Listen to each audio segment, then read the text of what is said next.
Ukrainian President Volodymyr Zelensky won fresh pledges for new long-range drones when he met with British Prime Minister Rishi Sunak on Monday.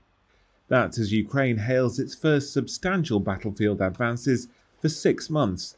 The promise of weapons adds to a haul of Western arms for a counteroffensive against Russian invaders. Since last week, the Ukrainian military has started to push Russian forces back in and around the small eastern city of Bakhmut, its first significant offensive operations since its troops recaptured Kherson in the south in November. The battle for Bakhmut has become the longest and bloodiest of the war and has symbolic significance for Russia. Over the past half of a year, Kyiv has held its troops on the defensive while Moscow mounted its campaign, sending hundreds of thousands of fresh reservists and mercenaries into Europe's bloodiest ground combat since World War II. Kyiv is now preparing a counteroffensive using hundreds of new tanks and armoured vehicles sent by Western countries since the start of this year.